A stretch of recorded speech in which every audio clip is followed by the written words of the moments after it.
देखिए, basicity of aliphatic amines को जब हम कंपेयर कर रहे हैं ammonia, primary amine, secondary amine and tertiary amine, तो इन तीनों के बेसिक नेचर को एलिफेटिक में पहले कंपेयर किया जाएगा। ये लाइन याद रखिएगा, aliphatic amines are stronger base than ammonia. या इंपॉर्टेंट चीज क्या है, एलिफेटिक एमीन्स। एरोमेटिक एमीन्स की मैं बात नहीं कर रहा, मैं से एलिफेटिक एमीन्स को बोल रहा हूँ कि ये स्ट्रॉन्गर बेस है देन अमोनिया। और जब मैं बेस की बात कर रहा हूँ तो यहाँ पे लुइस बेस के बारे में बात कर रहा हूँ। लुइस बेस का मतलब है कि यहाँ पे लोन पेयर जो नाइट्रोजन पे प्रेजेंट है ये आसानी से डोनेट कर सकता है। अब कल आपको समझाया था एक बार, और यहाँ पे समझ लीजिए पीकेबी और केबी किस तरीके से रिलेटेड होते हैं। मैं यहाँ पे एक बार और लिख देता हूँ। जो OH नेगेटिव कंसंट्रेशन है वो डायरेक्टली प्रोपोर्शनल होती है केबी के, और केबी से जितना ज्यादा डिसेशन कांस्टेंट ऑफ बेस उतनी ज्यादा OH नेगेटिव कंसंट्रेशन, उतना ज्यादा बेसिक नेचर। आप कह सकते हैं उतना ज्यादा यहाँ पे बेसिक नेचर। तो बेसिक नेचर जिसके बारे में हम बात कर रहे हैं, it is directly proportional to OH negative concentration, directly proportional to Kb, inversely proportional to pKb, और इनवर्सली प्रोपोर्शनल टू POH। ये वाले स्टेटमेंट को याद रखिएगा क्योंकि इससे ही रिलेटेड क्वेश्चन आपको आएंगे। तो बेसिक नेचर यहाँ पे चार फैक्टर्स के डायरेक्टली या इनवर्सली किस तरीके से ये वेरी करता है, इस बात को यहाँ पे समझना है। तो मैं यहाँ पे केबी डिस्टिलेशन कांस्टेंट ऑफ बेस है, और केबी का अगर नेगेटिव लॉग आप लेते हैं तो पीकेबी निकल आता है। इसका जो फॉर्मूला है वो pKb is equal to minus log Kb is equal to log 1 upon Kb. तो केबी और पीकेबी इनवर्स रिलेशन में, और ऐसे ही pOH is equal to minus log pOH, sorry pOH is equal to minus log OH negative. Minus sign हटाएंगे तो ये inverse में चला जाएगा, तो दैट मींस OH नेगेटिव और POH इनवर्स में रिलेटेड है। तो अब यहाँ पे जो बात हो रही है, the pKb value of aliphatic amine lie in the range 3 to 4.2। आप देख सकते हैं 4.2 और 3 के बीच में एमीन्स की जो रेंज है वो लाई करती है। एमीन्स की बात कर रहे हैं तो मिथाइल ग्रुप को आप यहाँ पे लेके चलिए। तो एलिफेटिक एमीन्स की रेंज ये है, वाइल दैट अमोनिया आप देख सकते हैं जो पीकेबी वैल्यू है हाईएस्ट है। जिसकी पीकेबी वैल्यू हाईएस्ट होती है उसका बेसिक नेचर क्या होता है, कम हो जाता है। तो इस रिलेशनशिप से आप याद रखिए जो भी स्टेटमेंट से चल रहे हैं। तो पीकेबी वैल्यू आपकी तीनों एमीन्स की यहाँ पे देखा जाए तो they are stronger bases than ammonia, क्योंकि अमोनिया का हाईएस्ट पीकेबी है, that means lowest basic nature है। तो तीनों एलिफेटिक एमीन्स जो हैं they are stronger base than ammonia, ये इंपॉर्टेंट लाइन है। और इसकी मेन वजह यहाँ पे क्या है उसको समझते हैं। This is due to a reason that alkyl group are electron donating groups. Now what do you mean by electron donating group? इसको आपने पढ़ा हुआ है, वो ग्रुप जो प्लस आई इफेक्ट प्रोड्यूस करते हैं। इसको यहाँ पे समझिए कि जैसे अमोनिया में तो कोई अल्काइल ग्रुप नहीं है, यहाँ पे एक अल्काइल ग्रुप है, प्लस आई इफेक्ट शो कर रहा है, इलेक्ट्रॉन पेयर को इस तरफ धक्का दे रहा है, तो यहाँ पे क्या चार्ज आएगा, डेल्टा पॉजिटिव, और यहाँ पे क्या चार्ज आएगा, डेल्टा नेगेटिव। अगर दो एल्काइल ग्रुप है तो यहाँ पे डेल्टा पॉजिटिव, इधर delta negative, plus I effect हो रहा है। ऐसे ही इसमें भी होगा, तो यहाँ पे डेल्टा पॉजिटिव और डेल्टा नेगेटिव। और यहाँ पे तीन एल्काइल ग्रुप है तो तीन जगह से प्लस आई इफेक्ट यहाँ पे मिल रहा है, डेल्टा नेगेटिव। इधर से देख लीजिए delta positive, delta negative. Alkyl group अपने से दूर इलेक्ट्रॉन पेयर को पुश कर रहे हैं नाइट्रोजन की तरफ, जिसकी वजह से नाइट्रोजन पे इलेक्ट्रॉन डेंसिटी बढ़ रही है। तो पढ़िए, ड्यू टू रीजन, इसका रीजन मैं दे रहा हूँ कि स्ट्रॉन्गर बेसिस क्यों होते हैं एलिफेटिक एमीन। तो रीजन में आपको लिखना क्या है, इनके वर्ड्स पे थोड़ा सा ध्यान दीजिएगा।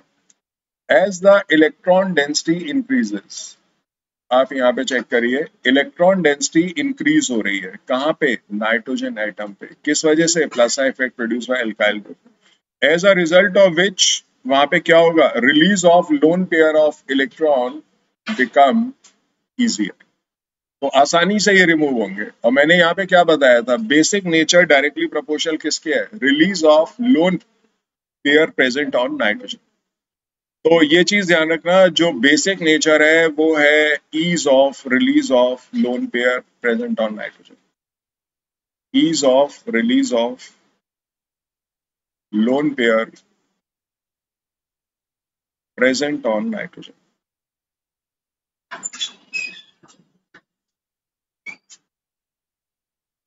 तो नाइट्रोजन एटम पे यहाँ पे प्लस इफेक्ट जब होगा तो इलेक्ट्रॉन डेंसिटी बढ़ जाएगी, इलेक्ट्रॉन डेंसिटी बढ़ेगी तो लोन पेयर पे क्या चार्ज है, नेगेटिव इलेक्ट्रॉन्स हैं, यहाँ पे नेगेटिव चार्ज बढ़ता जा रहा है, प्राइमरी में कम है, सेकेंडरी में ज्यादा है, टर्शरी में और ज्यादा है। तो यहाँ पे बेसिक नेचर किसका ज्यादा होना चाहिए, सबसे ज्यादा टर्शरी एमीन का, क्योंकि लोन पेयर आसानी से रिलीज हो जाएगा और जितनी आसानी से लोन पेयर ये डोनेट करेगा उतना ज्यादा बेसिक नेचर। तो ये लाइन है आंसर आपका कि why the amines aliphatic amines, अगर क्वेश्चन आपके पास आता है लिख लीजिए, नोट भी कर लीजिए, why are aliphatic amine stronger base than ammonia. अगर यहाँ पे एलिफेटिक एमीन स्ट्रॉन्गर बेस है अमोनिया आपको जस्टिफाई करना है तो सिंपल सी चीज ये बतानी है कि लोन पेयर कितनी आसानी से रिलीज हो रहा है, ease of release of lone pair present on nitrogen. और आसानी से लोन पेयर क्यों रिलीज हो रहा है, वो उसकी वजह है plus effect produce by alkyl group. और प्लस इफेक्ट का इम्पैक्ट क्या है, नाइट्रोजन पे इलेक्ट्रॉन डेंसिटी का बढ़ना। तो ये सारी चीजें मैं इंटरकनेक्ट कर रहा हूँ वापस कि why aliphatic amines are stronger base than ammonia. अगर ऐसा क्वेश्चन आता है तो सबसे पहले ये समझाइए कि basic nature is directly proportional to ease of release of lone pair present on nitrogen atom. सबसे पहली चीज जो आपको समझानी है वो ये समझानी है, जितनी आसानी से इलेक्ट्रॉन पेयर यहाँ पे रिलीज होगा उतना ही ज्यादा बेसिक नेचर। अब ये कैसे तय करें कि इलेक्ट्रॉन पेयर कहाँ ज्यादा आसानी से रिलीज होगा, उसके लिए आइए प्लस इफेक्ट पे। तो प्लस इफेक्ट यहाँ पे कौन प्रोड्यूस कर रहा है, एल्काइल ग्रुप। तो ease of release of lone pair किसके डायरेक्टली प्रोपोर्शनल है, प्लस इफेक्ट के। प्लस इफेक्ट जितना ज्यादा होगा उतना ज्यादा इलेक्ट्रॉन डेंसिटी नाइट्रोजन पे बढ़ जाएगी और उतना ही आसानी से लोन पेयर रिपेल हो जाएगा। तो बातों को इंटरकनेक्ट करते हैं, basic nature directly proportional to release of lone pair present on nitrogen which is directly proportional to plus effect which is directly proportional to electron density on nitrogen atom and hence the release of lone pair becomes easier।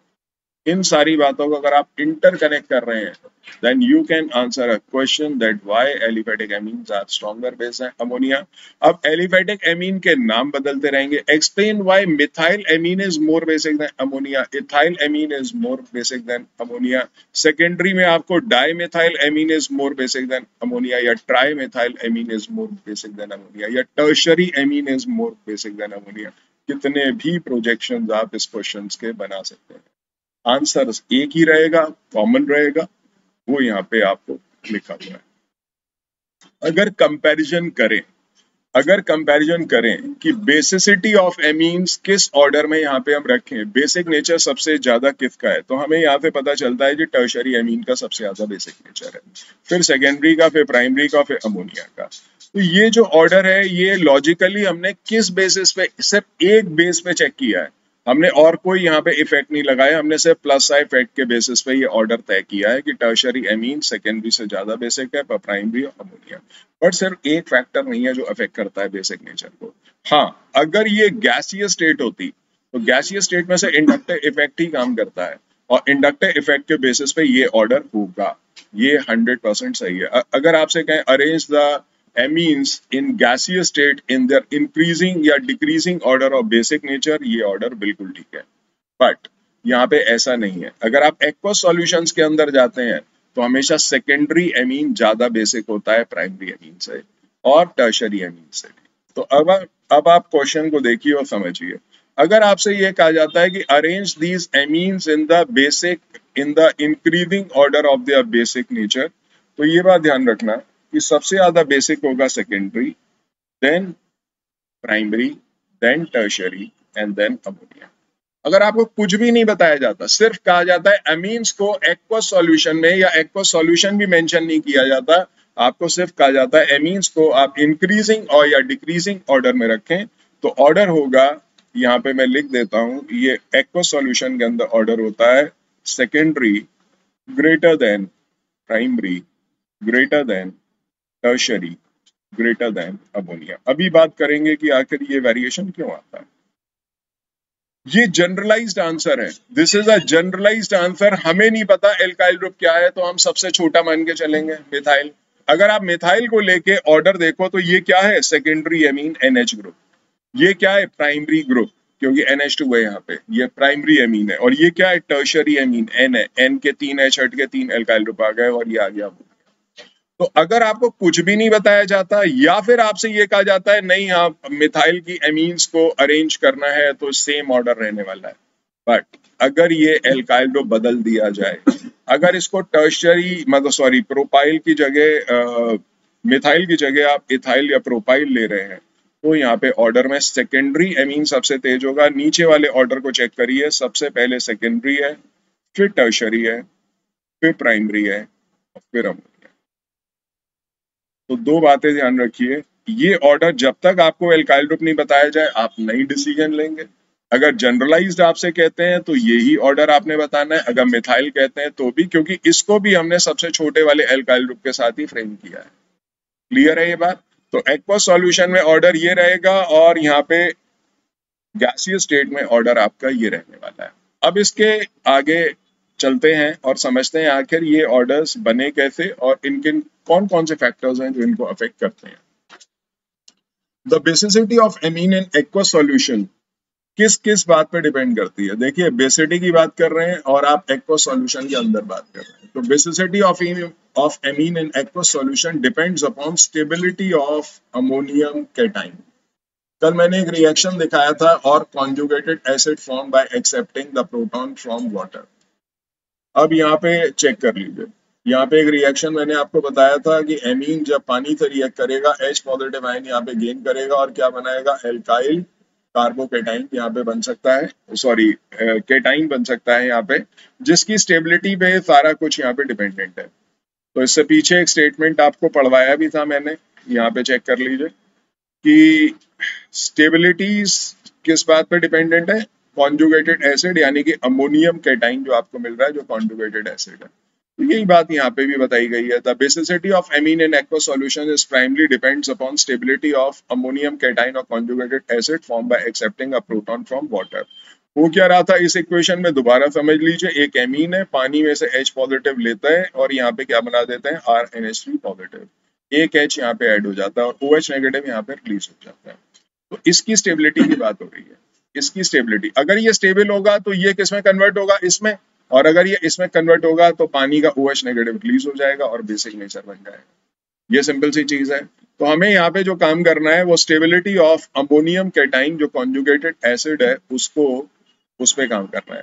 अब stability of conjugated या ammonium cation in turn depends upon combination of following three factors, जिसमें पहला वाला तो आप पढ़ चुके हैं, क्या, प्लस इफेक्ट। प्लस इफेक्ट के बेसिस पे अगर आप कहेंगे as a number of alkyl group increases, dispersal of positive charge on ammonium cation by the plus effect of alkyl group increases accordingly। चलिए स्ट्रक्चर बना के समझ लेते हैं। यहाँ पे नाइट्रोजन के पास एक एल्काइल ग्रुप और 3 हाइड्रोजन, दो तो RNH2 के थे और एक H यहाँ पे आ गया, H पॉजिटिव जो गेन हुआ है और उसकी वजह से यहाँ पे क्या आ गया, पॉजिटिव चार्ज। ठीक है, ये हो गया प्राइमरी, क्योंकि ये आपका एक एल्काइल ग्रुप यहाँ पे कनेक्टेड है। ठीक है, NH2 था। सेकेंडरी एमीन का अगर मैं बनाता हूं तो यहाँ पे कैसे बनेगा, H एक एल्काइल ग्रुप, दूसरा एल्काइल ग्रुप, तो सेकेंडरी एमीन ये रहा होगा, लोन पेयर के साथ एक हाइड्रोजन और जुड़ गया कोऑर्डिनेट बॉन्ड से और यहाँ पे पॉजिटिव चार्ज आ गया, तो ये सेकेंडरी एमीन से बना होगा और ये टर्शरी एमीन से।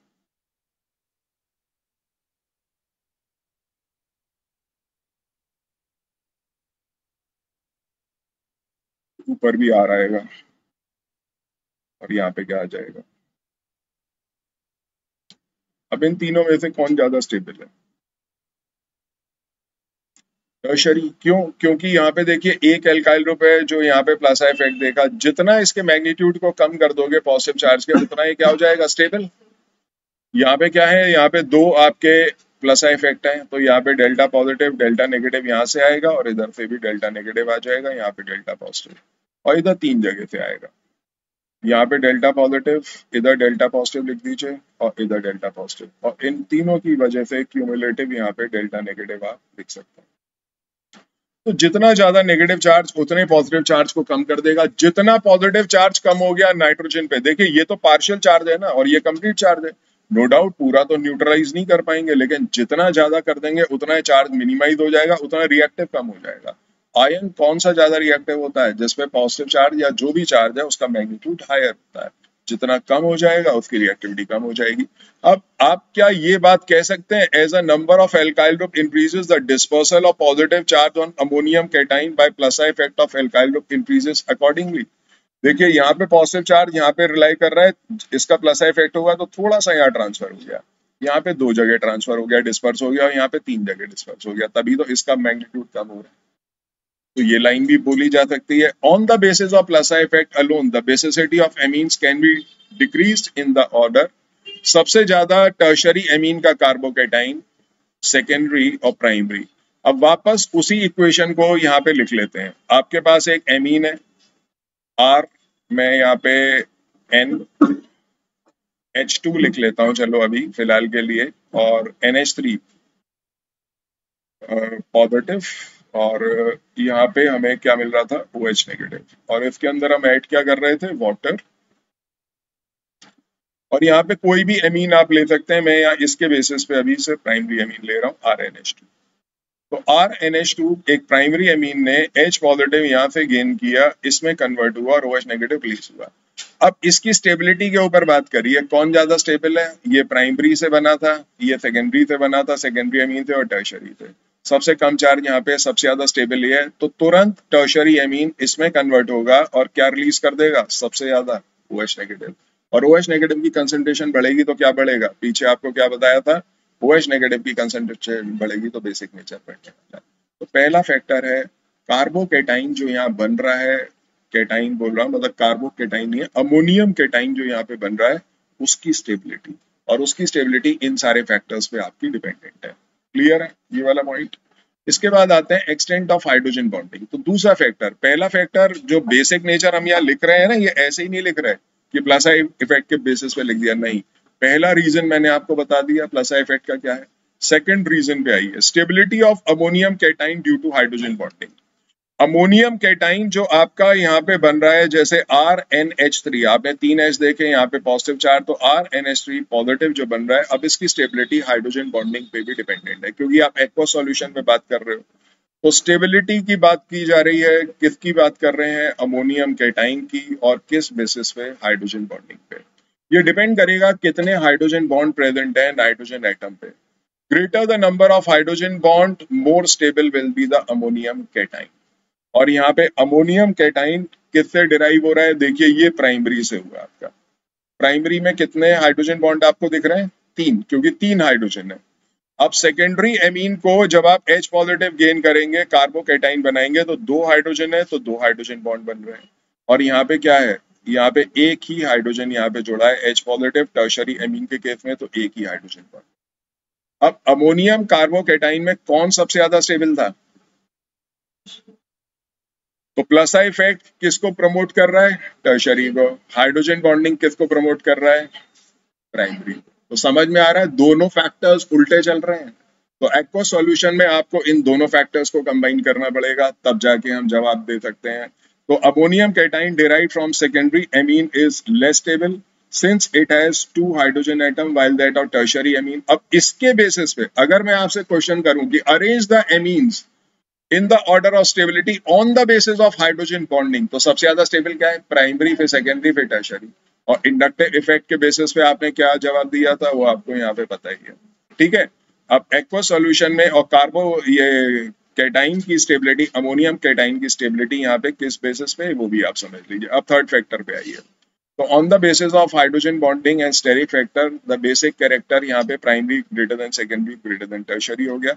अब तीसरा फैक्टर है steric hindrance.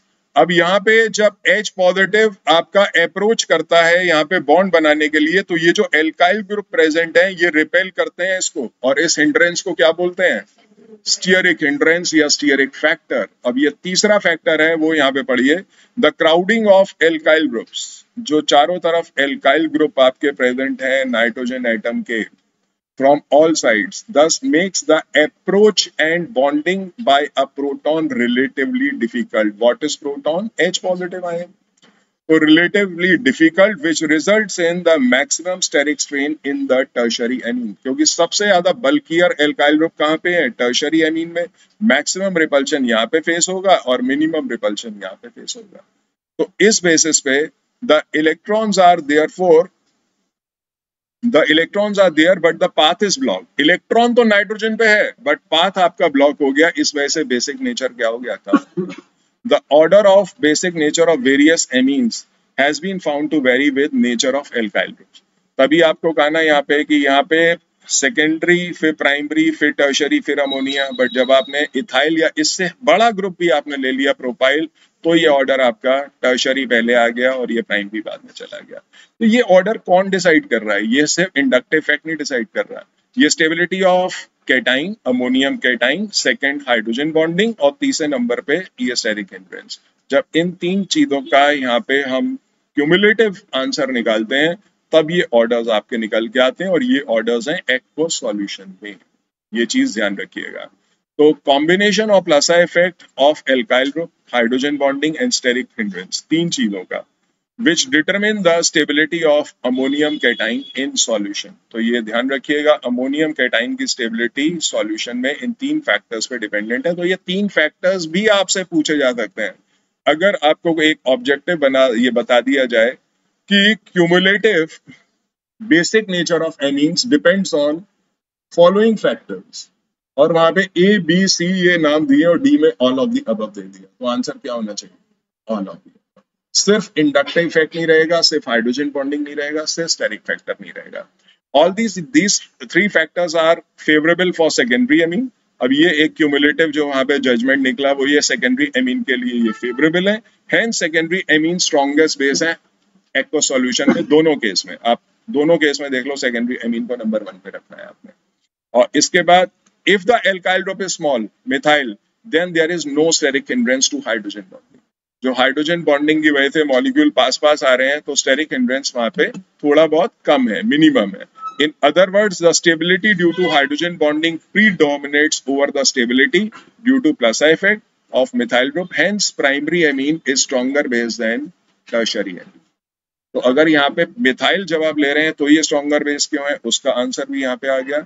In other words the overall basic nature of methyl amines आपका, अगर मिथाइल एमीन्स को अरेंज करने को कहा जाए तो secondary greater then primary greater than tertiary greater than ammonia. Clear है? और इफ हाउएवर एल्काइल ग्रुप बिगर है मिथाइल से, अब ये इथाइल भी हो सकता है, प्रोपाइल या उससे ही बड़ा हो सकता है, तब क्या होगा? There is some steric hindrance to hydrogen bonding. Steric hindrance बढ़ेगी या नहीं बढ़ेगी? स्टीयरिक हिंड्रेंस अगर यहाँ पे बढ़ती है तो as a result stability of plus I effect यहाँ पे क्या हो जाएगी? Predominate over the stability of hydrogen bonding. Hence tertiary amines become more basic than primary. तो यहाँ पे हाइड्रोजन बॉन्डिंग सबसे तेज है और यहाँ पे स्टेरिक हिंड्रेंस सबसे तेज है. इनका क्यूमुलेटिव इफेक्ट यहाँ पे ओवरऑल ऑर्डर में टर्शरी को बड़ा कर देता है. तो क्या अब ये पता है आर की वैल्यू आपने क्या लेनी है और कब क्या ऑर्डर लिखना है? आर की वैल्यू यहाँ एथाइल और प्रोपाइल लेनी है और यहाँ पे आपका ये ऑर्डर हो जाएगा. और इन गैसियस फेज या फिर आपको गैसियस फेज की जगह नॉन एक्वस सॉल्यूशन भी दे सकते हैं, जैसे ईथर में डिसॉल्व कर दिया, अल्कोहल में कर दिया या CCl4 में कर दिया. ये नाम कुछ दे रखे हैं सच एज क्लोरोबेंजीन. तो सॉल्वेशन इफेक्ट यहाँ पे क्या हो जाएगा? The stabilisation of conjugated acid due to hydrogen bonding absent हो जाएगी. अब हाइड्रोजन बॉन्डिंग का फैक्टर गया क्योंकि पानी नहीं है. हेंस दीज मीडिया तो यहाँ पे हम क्या लेंगे? सिर्फ प्लसा इफेक्ट ऑफ एल्काइल ग्रुप. तो ध्यान रखना अगर यहाँ पे नॉन एक्वस सॉल्यूशन है तो क्या चीज खत्म हो जाएगी? हाइड्रोजन बॉन्डिंग एब्सेंट है यहाँ पे और सिर्फ प्लसा इफेक्ट के बेसिस पे आप जवाब दोगे और प्लसा इफेक्ट के बेसिस पे ये आंसर होना चाहिए. तो बड़े ध्यान से समझिएगा जब भी बेसिक नेचर आएगा आपको क्या आंसर फ्रेम करना है. मैंने तीनों केसेस आपके सामने रख दिए हैं. इवन मैं तो गैसियस फेज ही कह रहा था, यहाँ पे मैं नॉन एक्वस सॉल्वेंट्स के बारे में बात कर रहा हूँ. अगर ये भी होगा तो ये वाला इफेक्ट आपका कैंसिल हो जाएगा जो आपका हाइड्रोजन बॉन्डिंग है. अब बात करते हैं एरोमेटिक एमीन्स की. तो मैंने यहाँ पे एक लाइन आपको पढ़वाई थी, इस बात को मैंने जस्टिफाई कर दिया है that why aliphatic amines are stronger base than ammonia. अब मैं बात करूंगा एरोमेटिक एमीन्स की। एरोमेटिक एमीन्स का कंपैरिजन अमोनिया के साथ यहाँ पे चेक कर लीजिए और देख लीजिए। तो एरोमेटिक एमीन्स यहाँ पे किस तरीके से काम कर रहा है ये देखिए। Aromatic amines are far less basic, ये अमोनिया से लेस बेसिक होते हैं। अब इसकी वजह क्या है, अमोनिया से भी और एलिफेटिक एमीन से भी, क्योंकि ये तो अमोनिया से भी ये ज्यादा बेसिक है।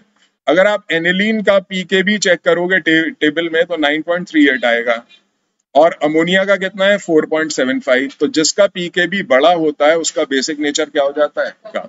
तो इसीलिए, और यहाँ पे इथाइल एमीन का और भी कम है पीकेबी, तो बेसिक नेचर बढ़ गया। इसकी मेन वजह आप जानते हैं। देखिए आपने यहाँ पे ये समझा कि लोन पेयर ऑफ इलेक्ट्रॉन को हम डोनेट कर रहे हैं, तभी तो बेसिक नेचर आ रहा है। एक लाइन जो मैंने यहाँ पे आपको बताई थी वो क्या थी, ease of release of lone pair present on nitrogen. But यहाँ पे हो क्या रहा है, यहाँ पे नाइट्रोजन के ऊपर जो लोन पेयर है वो रेजोनेंस में यूज हो गया इन बेंजीन रिंग। तो due to resonance in aniline, as a result of resonance, the lone pair of electron on nitrogen atom get delocalized over the benzene ring. It is used up in benzene ring, thus less easily available for protonation. देखिए यहाँ पे lone pair कब available है, यहाँ पे lone pair कब available है, जब यहाँ पे स्ट्रक्चर्स या तो पांचवा स्ट्रक्चर होना चाहिए या फिर पहला स्ट्रक्चर होना चाहिए। बाकी ये बीच के सेकंड थर्ड फोर्थ में तो अंदर जा रहा है बेंजीन रिंग के साथ रेजोनेंस में। तो पहला अगर एक ही रीजन आपको कोट करना हो कि why aromatic amines are less basic than ammonia, तो उसका एक ही आंसर यहाँ पे दे सकते हैं, due to resonance, because the lone pair present on nitrogen is used up in benzene ring, therefore it is not available for protonation। वो protonation के लिए available है ही नहीं, इसलिए आप यहाँ पे कह सकते हैं aromatic amines are less basic than ammonia. क्योंकि H पॉजिटिव गेन करेगा तभी तो डोनेट होगा, और कितनी आसानी से डोनेट हो रहा है इसी बात पे बेसिक नेचर है। तो एक रीजन आप यहाँ पे ये दे सकते हैं कि due to resonance in aniline. बाकी के और रीजंस क्या हैं इनके बारे में हम यहाँ पे डिस्कस करते हैं और समझते हैं। सेकंड रीजन है lower stability of anilinium ion than aniline. Anilinium ion की स्टेबिलिटी कम है। बता सकते हैं एनिलीन से एनिलीनियम आयन कम स्टेबल क्यों है। एनिलीन का स्ट्रक्चर आपने देख ही लिया क्या होता है, ये रहा पीछे, अगर नहीं देखा हो ये देख लो। और एनिलीनियम आयन क्या है, जब आपने एक H पॉजिटिव गेन कर लिया एनिलीन ने और क्या बना दिया NH3 पॉजिटिव। तो एनिलीनियम आयन और एनिलीन में क्या अंतर है, यहाँ पे मैं एनिलीन का स्ट्रक्चर भी बना देता हूँ। अब आपको क्या लगता है कि यहाँ पे ये क्यों अनस्टेबल है, चार्ज की वजह से। देखिए ये न्यूट्रल है, यहाँ पे कोई चार्ज नहीं है, यहाँ पे चार्ज प्रेजेंट है। ऑक्टेट तो कंप्लीट है, ऑक्टेट के बेसिस पे भी नहीं कह सकते, यहाँ चार्ज जो है ये से अनस्टेबल बनाता है। Compare the relative stability of aniline and anilinium ion which aniline forms by accepting a proton. तो aniline is a resonance hybrid of 5 structures. आप देख सकते हैं ये 5 स्ट्रक्चर यहाँ पे है जिसका रेजोनेंस हाइब्रिड होता है एनिलीन, तो रेजोनेंस की वजह से स्टेबल है। Anilinium ion is a resonance hybrid of only 2 structures, सिर्फ 2 स्ट्रक्चर्स का रेजोनेंस हाइब्रिड है। आपको पता है stability due to resonance is directly proportional to number of resonating structures.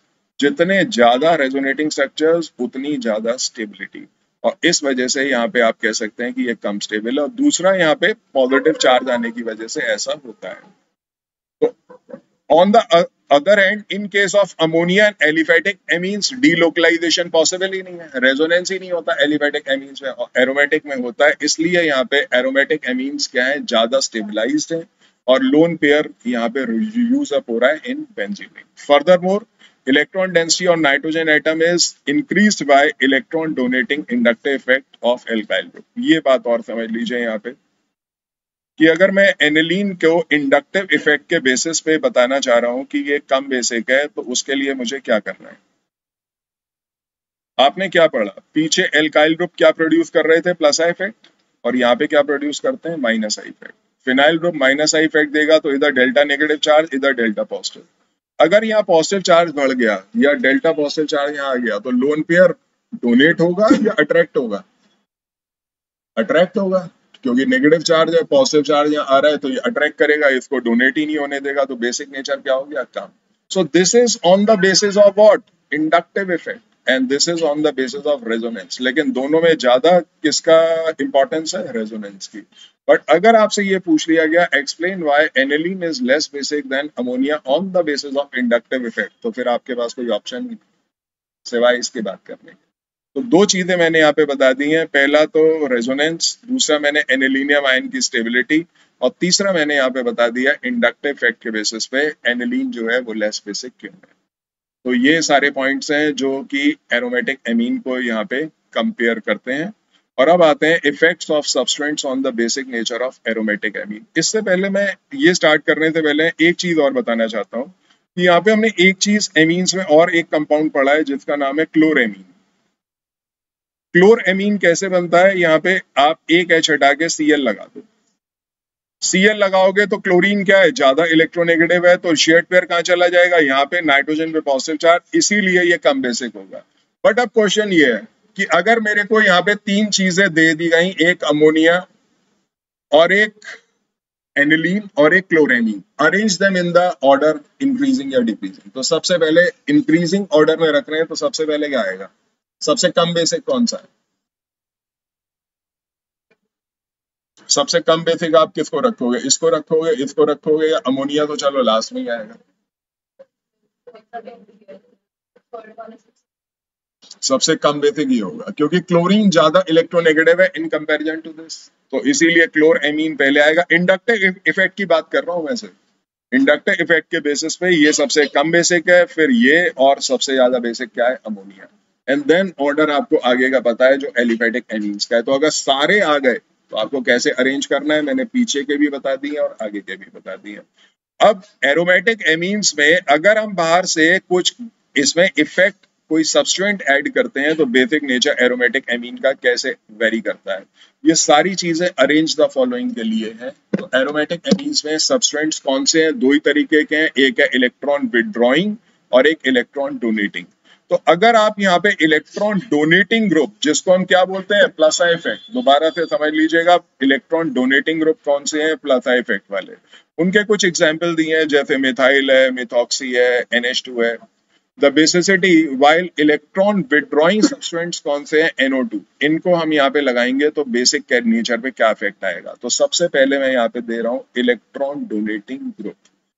तो electron donating group plus effect वाले अगर यहाँ पे ऐड कर दिए जाएं तो यहाँ पे stability of conjugate acid cation क्या होगा? Which stabilize the conjugated acid cation and thus increases the basic strength. कभी भी रिंग के अंदर एनिलीन में अगर आप यहाँ पे कोई भी प्लस इफेक्ट वाला ग्रुप इंट्रोड्यूस करते हैं तो उसका बेसिक स्ट्रेंथ बढ़ जाता है, ये बात ध्यान रखना। और प्लस इफेक्ट वाले आपके कोर्स में जो आएंगे वो ज्यादातर यही आएंगे, एल्काइल ग्रुप्स। मान लीजिए मैं यहाँ पे मिथाइल लगा देता हूँ, मिथॉक्सी लगा देता हूँ, NH2 लगा देता हूँ, तो ये बेसिक नेचर को क्या करने वाले हैं? ये इंक्रीज करने वाले हैं। ठीक है, अब यहाँ पे दूसरी बात कर लेते हैं इलेक्ट्रॉन विड्रॉइंग ग्रुप की। इलेक्ट्रॉन विड्रॉइंग ग्रुप में ये इलेक्ट्रॉन देख रहे हैं बाहर की तरफ खींचे जा रहे हैं, तो ये क्या करता है? ये डिस्टेबलाइज कर देता है कॉन्जुगेट एसिड को। जो कॉन्जुगेट एसिड है उसको ये डिस्टेबलाइज कर देगा। अब आप खुद सोचो, यहाँ पे पॉजिटिव चार्ज है, आप इलेक्ट्रॉन सप्लाई कर रहे हो, तो पॉजिटिव चार्ज का मैग्नीट्यूड कम होगा या बढ़ेगा? कम होगा, तो स्टेबिलिटी क्या होगी? बढ़ जाएगी, तो तुरंत ये इस तरफ कन्वर्ट होना शुरू हो जाएगा। और अगर आप यहाँ पे इलेक्ट्रॉन निकालोगे तो पॉजिटिव चार्ज बढ़ेगा, तो क्या होगा? आयन की स्टेबिलिटी क्या हो गई? कम, और ये तुरंत इस तरफ कन्वर्ट नहीं होगा बल्कि इस तरफ ही रह जाएगा। तो बेसिक स्ट्रेंथ आपकी क्या हो रही है? ये आपकी डिक्रीज हो रही है। तो बेसिक स्ट्रेंथ कम कौन करते हैं? यहाँ पे एक नाम याद रखना, NO2 सबसे ज्यादा जो पूछा जाएगा, और हेलोजन, और यहाँ पे एक नाम याद रखना, क्या? एल्काइल। ये दो चीजें हैं जिसपे क्वेश्चन आपको मिल सकते हैं, इसको ध्यान में रखिएगा। तो base strengthening effect of electron donating group and base weakening effect, तो ये इलेक्ट्रॉन विड्रॉइंग ग्रुप है, इनका बेस को वीक कर रहे हैं और ये बेस को स्ट्रॉन्ग कर रहे हैं। ये आपका ध्यान रखना, electron withdrawing group is more marked at para position than at meta position. अगर आपको मान लो यहाँ पे एक कंपाउंड आपको दिया गया, जैसे इसको समझो, एग्जाम्पल आपके सामने है, मैंने यहाँ पे इलेक्ट्रॉन डोनेटिंग ग्रुप का एक एग्जाम्पल मिथाइल लगा दिया। अब मेरे को ऑर्थो मेटा पैरा मैंने आपको तीनों यहाँ पे दे दिए, ये दो देख लीजिए, इन दो पे देख लीजिए। अब पैरा और मेटा में कौन ज्यादा बेसिक है? पैरा वाला। Para is more basic than meta. तो ये बात यहाँ पे लिखी हुई है। और ये पैराटोलिडीन और मेटाटोलिडीन, टोलिडीन क्या होते हैं, NH2 और CH3 दोनों। आप पीके भी वैल्यू से देख लीजिए कौन ज्यादा बेसिक है कौन कम बेसिक है। लेकिन अगर इलेक्ट्रॉन विड्रॉइंग ग्रुप जैसे NO2 लगा दिया आपने ऑर्थो और पैरा पे, तो पैरा पोजीशन पे इम्पैक्ट ज्यादा है इन कंपेरिजन टू मेटा, तो ये कम बेसिक हो जाएगा in comparison to. Ortho substituted anilines are usually weaker bases than aniline regardless of the nature of substrate कौन सा वहां पे प्रेजेंट है। दोनों में से कोई भी सब्सटेंट ऑर्थो पोजीशन पे हो वो हमेशा क्या होंगे, एनिलीन से कम बेसिक होंगे। और इसको एक इफेक्ट को डिटेल में नहीं जा रहा, नाम दिया है ऑर्थो पे। ऑर्थो पे, ऑर्थो पोजीशन पे अगर प्रेजेंट है वो आपको पता ही है अब कौन सी होती है। ऑर्थो पे भले ही आप मिथाइल लगाइए या NO2 लगाइए, एनिलीन से वो आपके कम बेसिक होंगे ही होंगे। So